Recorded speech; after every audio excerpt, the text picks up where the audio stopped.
চারিদিকে কড়া নিরাপত্তা, রাস্তায় রাস্তায় ইসরায়েলি সেনাদের ব্যারিকেড, তল্লাশির নামে চেক পয়েন্টগুলোতে চলেছে মুসল্লিদের হয়রানি, নিষেধাজ্ঞা, বাধা, রক্তচক্ষু কিছুই যেন আটকাতে পারল না ফিলিস্তিনিদের ইমানি দৃঢ়তা। প্রথম জুমার দিন ভোর থেকেই দলে দলে মানুষ রওনা দিলেন আল আকসা মসজিদের দিকে। ইসরায়েলি নিষেধাজ্ঞা সত্ত্বেও প্রায় ৯০,০০০ মুসল্লি পবিত্র রমজানের প্রথম জুমার নামাজ আদায় করেছেন আল আকসা মসজিদে।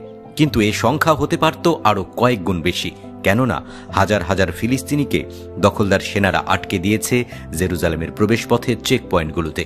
ইসরায়েলের ঘোষিত নিয়ম অনুযায়ী শুধুমাত্র ৫৫ বছরের বেশি বয়সী পুরুষ, ৫০ বছরের বেশি বয়সী নারী এবং ১২ বছরের কম বয়সী শিশুদের মসজিদে প্রবেশের অনুমতি দেওয়া হয়েছিল, তাও কড়াকড়ি শর্তে, অগ্রিম নিরাপত্তা অনুমোদন, কঠোর দেহ তল্লাশি ও সীমান্ত পারাপারের জটিল প্রক্রিয়া শেষে।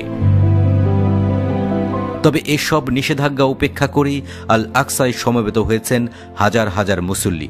পূর্ব জেরুজালেম ও ইসরায়েলের আরব অধ্যুষিত শহরগুলো থেকে দলে দলে মানুষ ছুটে এসেছেন। প্রচণ্ড নিরাপত্তার মধ্যে ৩,০০০ ইসরায়েলি পুলিশ সদস্য মোতায়েন করা হয় পূর্ব জেরুজালেমে। শহরের অলিগলি, মসজিদের প্রবেশপথ, এমনকি নামাজ শেষে মুসল্লিদের বের হওয়ার পথেও ছিল তাদের কড়া নজরদারি। ইসরায়েলের সীমাহীন দমন নীতির বিরুদ্ধে মুসল্লিরা তাদের প্রতিবাদ প্রকাশ করেছেন প্রার্থনার মাধ্যমে। নামাজের পর তারা গাজা ও পশ্চিম তীরে ইসরায়েলি বাহিনীর হাতে নিহতদের জন্য গায়েবানা জানাজা আদায় করেন। আল আকসার খতিব শাইখ মোহাম্মদ সালিম মোহাম্মদ আলী তার বক্তব্যে মুসল্লিদের সাহসিকতা ও দৃঢ় সংকল্পের প্রশংসা করেন। তিনি বলেন, ইসরায়েলি দমনপীড়ন আমাদের আল আকসা থেকে দূরে সরাতে পারবে না। এই মসজিদ আমাদের অস্তিত্ব, আমাদের পরিচয়ের অংশ।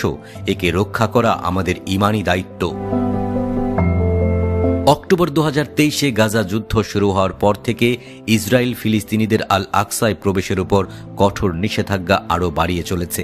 বিশেষজ্ঞরা বলছেন, এটা শুধু নিরাপত্তার অজুহাত নয়, বরং পূর্ব জেরুজালেমের ইসলামী পরিচয় মুছে ফেলার দীর্ঘমেয়াদী পরিকল্পনার অংশ। ফিলিস্তিনিরা মনে করেন, আল আকসাকে ধীরে ধীরে ইহুদি উপাসনালয়ে রূপান্তর করার চেষ্টা চলছে। ফিলিস্তিনের ইসলামিক ওয়াকফ বিভাগের প্রধান শাইখ আজম আল খাতিব বলেন, প্রতি বছর ইসরায়েল নতুন নতুন শর্ত আরোপ করছে, ফিলিস্তিনিদের উপস্থিতি কমিয়ে দিতে চাইছে, কিন্তু আমরা জানিয়ে দিতে চাই, আল আকসা আমাদেরই থাকবে।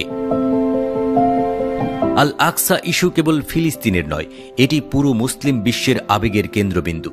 কিন্তু প্রশ্ন হচ্ছে, ইসরায়েলের এই দখলদারিত্ব ও ধর্মীয় নিপীড়নের বিরুদ্ধে মুসলিম বিশ্ব কতটা সোচ্চার? ফিলিস্তিনিরা প্রতিদিন রক্ত দিয়ে আল আকসাকে রক্ষা করছে, কিন্তু আর কতদিন এভাবে একা একা লড়াই চালিয়ে যাবে তারা?